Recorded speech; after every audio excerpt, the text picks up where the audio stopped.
Hi, everyone. I'm Stan Mallow, the paranormal yacker. My guest today is Daniel Duke, the great-great-grandson of Jesse James. I'll be speaking with him about his book, Secret History of the Wild Wild West, Outlaws, Secret Societies, and the Hidden Agenda of the Elites. Daniel Duke, welcome to Paranormal Yacker. Thanks for having me. It's a pleasure to be here. Your great-great-grandfather, Jesse James, had close ties with other notorious outlaws such as Johnny Ringo, Jesse Evans, and Billy the Kid. What, Daniel, were those close ties? They had a lot of close ties. Johnny Ringo was related to Jesse in ways. He wasn't a real close relative, but he was a cousin. And he had a wild story on his own. Billy the Kid, Jesse had, the history books claim that Jesse, after the band broke up, after they tried, half the band was in prison after the failed Northfield, Minnesota bank robbery.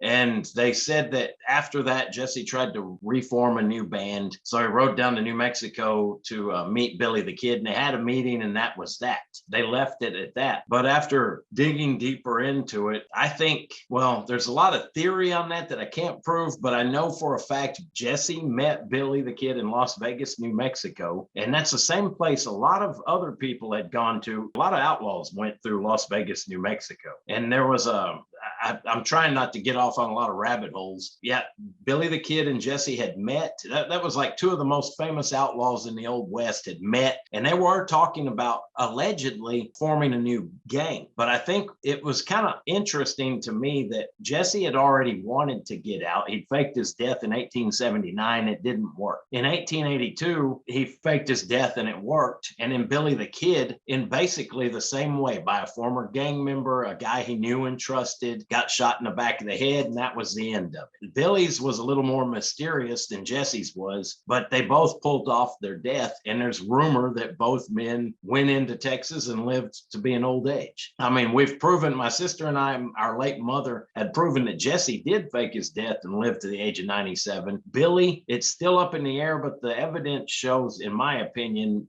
I believe he moved to Texas and lived to an old age as well, under the name of Brushy Bill Roberts. Jesse was related to powerful people in law enforcement and politics, including the elite families behind the Copperhead and the Knights of the Golden Circle organizations. Who were these powerful people? How was Jesse connected to them? And what was the purpose or goals of those organizations? The Knights of the Golden Circle, when they first started, it was allegedly during the Civil War, and that they were a Southern group, basically served as almost like a spy organization for the South, for the Confederacy. And their goals during the war were to intercept messages and burn bridges and do anything they could to slow the movement of Union troops. Whereas after the Civil War, they had allegedly, and it's all, there's a lot of people who write it as fact, but it's kind of hard to find any fact about them even today. But the few that are out there, they allegedly changed their goals. They wanted to create a slave empire with Cuba as the center of it and encompass most of Mexico, Central America, the northern part of South America, and all of the South, including Texas. That's a huge area. They wanted that was an agriculturally rich area, and that's their stated goals were that's what they wanted. There were people in that group. The small town I'm living in now, there was one of them had lived here. His name was Elkanah Greer, and in Northeast Texas. He was part of the Knights of the Golden Circle, but also Clement Vallandigham. And I hope I'm pronouncing that name correctly, but Clement was also related to Jesse. It shocked me. I don't believe Jesse was part of the Knights of Golden Circle, but a lot of those guys were related by blood or marriage to Jesse and his family. And then, I got to digging deeper. I don't want to get ahead of myself, but a lot of these groups, they would change their names, but they had the same ties, and some of them weren't very good people. And I'm not going to try to sugarcoat the history. It's I'm biased towards Jesse. He was my great-great-grandfather, but at the same time, I freely admit he was no angel by any means. And some of the people he was related to were far from, they weren't very good people by our standards today anyway. Jesse and other Old West outlaws were more than just wild cowboys. As you reveal Daniel, in your book, they were part of a larger organization, centuries old, that has affected every aspect of U.S. history. And that influence continues to this day. I find that amazing. Could you, Daniel, expand on that? Yeah, it still amazes me. The Freemasons, Jesse, under his alias, was a Freemason. I can't find any proof that he was a Freemason as Jesse, but under his alias, James Lafayette Courtney, he was a Freemason. He went through the ranks, through all the different degrees of Freemasonry. I've showed, like in my first book, I'd mentioned that, and that tied in with the treasures. The third book, I wanted to show how it was much more than just treasures and wealth. Any organization that wants to make changes, whatever their changes are, they're going to need power, influence, and that brings money, treasure, gold and things like that. Anything, well, finances come into the picture. Trying to stay on track. The Freemasons were a part of it, but then the Knights of the Golden Circle, and I'm not linking them with Freemasonry at all. I know some Knights of the Golden Circle members were also Freemasons, but the two organizations, as they were, they weren't part of the same organization, as far as I know. But like the Knights of the Golden Circle were also known around the founding of the United States as the Sons of Liberty, and they would change their names. Like the Sons of Liberty popped up. They did, the Boston Tea Party. They were famous for that. A lot of the stuff that led to the American Revolution. And then they would kind of disappear and go underground. And then they'd pop up at another time. And they popped up as Sons of Liberty, also as Order of American Knights, and finally seemed to settle on Knights of the Golden Circle. They may have been under other names. I've got suspicions towards others, but no proof, so I keep that to myself for now. But the Freemasons, I know definitely have been involved in, even though, well, I'm a Freemason myself now. After all the research, I wanted to become a Freemason. It seemed like a family tradition. I was driven to do it. I don't want to talk bad about them. I haven't found anything bad for the organization as a whole. I feel like I'm tongue-tied right now, but Freemasonry went back to the Knights Templar, as I'd mentioned in the first book, and there was a lot of different schools of thought: Rosicrucianism, the Templar, and even alchemists, famous esoteric people with an esoteric, I guess, bent to their lives, or an esoteric mindset, seem to be drawn into Freemasons. That's another thing that drew me into it. Kabbalism, Kabbalah, occult, Christian, and Jewish Kabbalah, and different things like that. And I think, anyway, I'm starting to get off the topic. They had tied into Jesse and all the other outlaws. They were members of this group, formally or informally, and it helped, I believe, and this is just my idea from what I found in the research, they had served as almost like a military branch of Freemasonry at one time anyway. And I know there had been wars or fighting. It's almost like hot flashes throughout history between the Catholic Church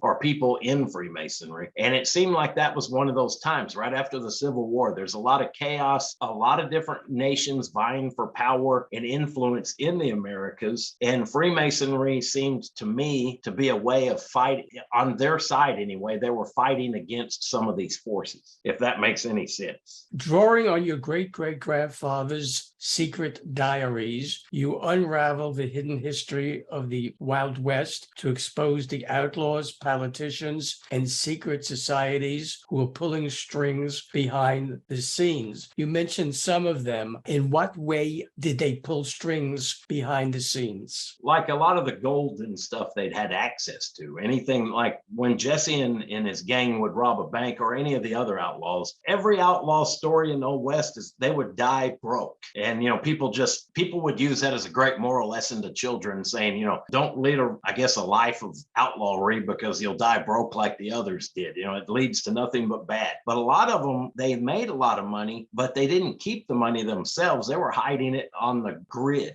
that I'd mentioned in my first book. That same money was also used to, affect politics and steer society in a direction they wanted it to go. Of course, there's always another faction that wants the opposite. So that leads to fighting, and which is why they needed outlaws like Jesse and Billy the Kid and others. The Pinkertons, for example, they, I believe, had a lot of ties into the other side, and that's why there was so much violence with the Pinkertons when they were chasing the outlaw. Like when they threw the bomb into Jesse's mother's home and killed his young brother, Archie, who was 9 at the time, stuff like that. Earlier in our interview and in your book, you mentioned that both Jesse James and Billy the Kid faked their own deaths. How did they pull that off? Back in their day, there were know IDs, numbers, social security cards, and driver's license, things like that. A lot of them, there was always a mystery, an air of mystery around the lives of Jesse and Billy.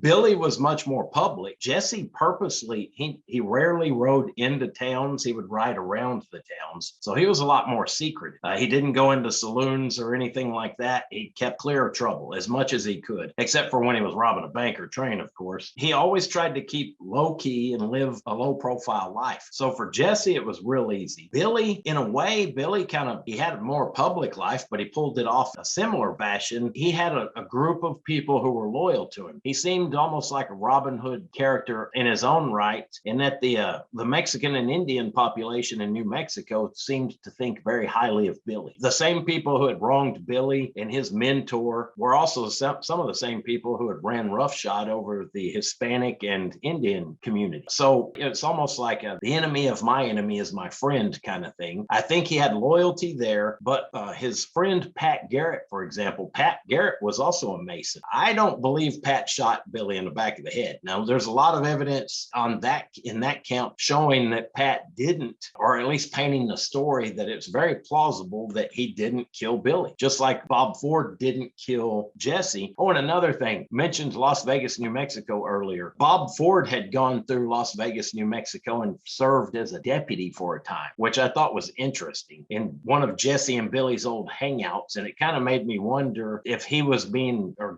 taken care of financially and looking for a job. He got a job there. And it kind of made me wonder if they were trying to do the right thing for him. But later on, and I've heard, this is again rumor, I've heard a lot of stories claiming that when Bob Ford, when he got older, he started talking too much. And that's why he was signed. And it wouldn't shock me. The mafia did that all the time. And anytime the way I view it, where there was two factions, the established church and people around that, and probably others who were on one side, and then you had Jesse, Freemasons, and others on that side. When you've got tensions between the two and there's little hot flashes with gunfire and violence, it seems like, I mean, most people would think that's a horrible thing to do, but that's also just, it's life. I mean, that hopefully not for me or you, but when you're in that kind of thing and it's a rough game, it's kind of like two armies at odds. There's always going to be some violence at some point. Back to the way they faked their deaths, I think it was because in Jesse's case, very few people actually could identify him. Even the law enforcement officers who were after him,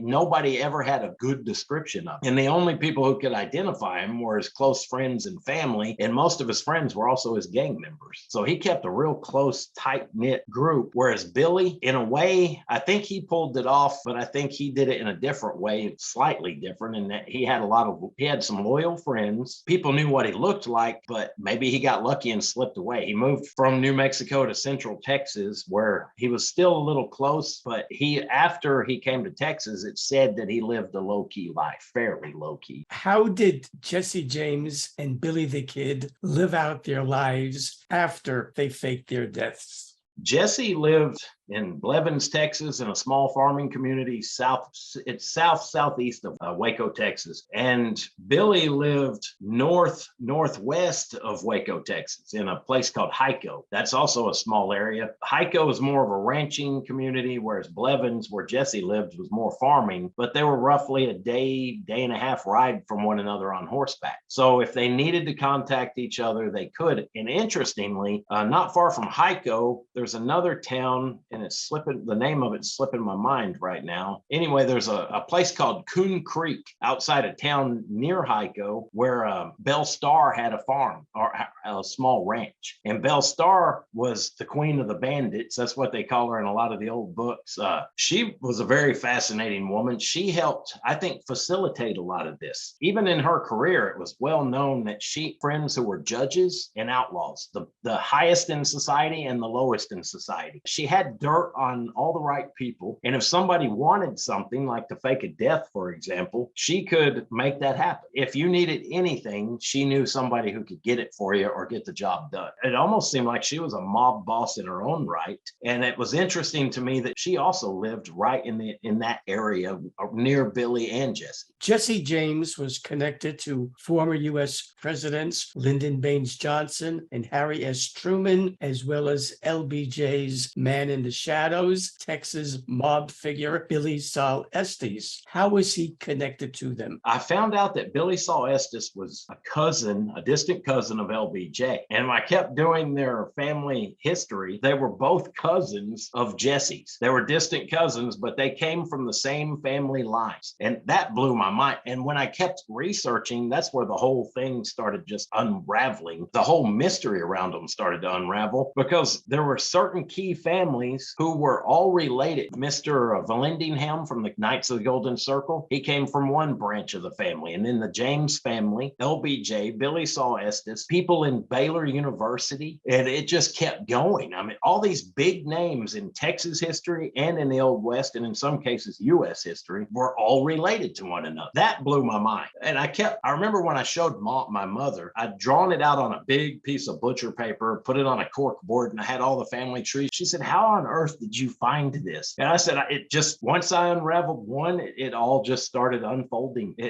I lucked into it. You, Daniel, exposed the secret agenda behind the outlaw gangs of the Wild West. What was that secret agenda? I think they were fighting, and some people, of course, there's always going to be controversy about it. I think a lot of their secret agenda it tied in closely with not so much the South, but with Freemasonry. A lot of these outlaws, anywhere, I'll read treasure legends from these outlaws and even other outlaws I didn't write about, who their treasures always happen to be right in an area where the Veil template covers on the map that I'd discovered, which I'd written about in the first book. But I think they fought for Freemasonry, and in their eyes, I think they were fighting for freedom and liberty, not for the South, but for the United States. And I know it sounds crazy in some cases because Jesse fought. People go, "Well, Jesse fought for the Confederacy. Why would he fight for freedom and liberty for the entire country?" When he was fighting in the Civil War, he wasn't fighting for a political reason. He was fighting the people who attacked his farm and his mother and him. And I think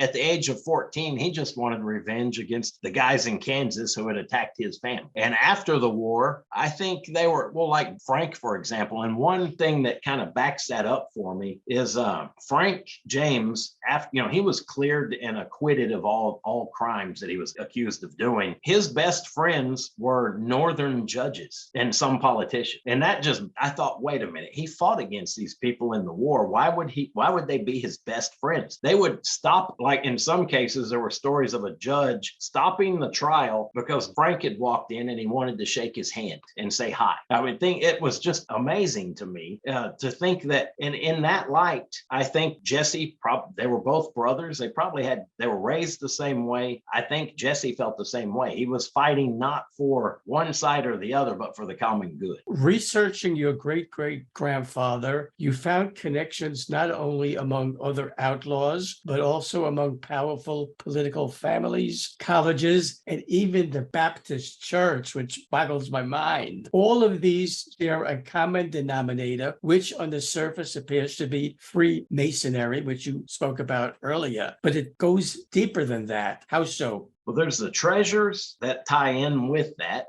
And I think that's a big part of it, but it goes deeper than that. And it's more of it goes back, I believe, to the original fight that I'd written in my first book, or the original struggle. Why would they bury all this treasure? It was because they had a common foe, which was the Catholic Church at the time and allies of the Catholic Church. I'm trying not to go off on all these rabbit holes.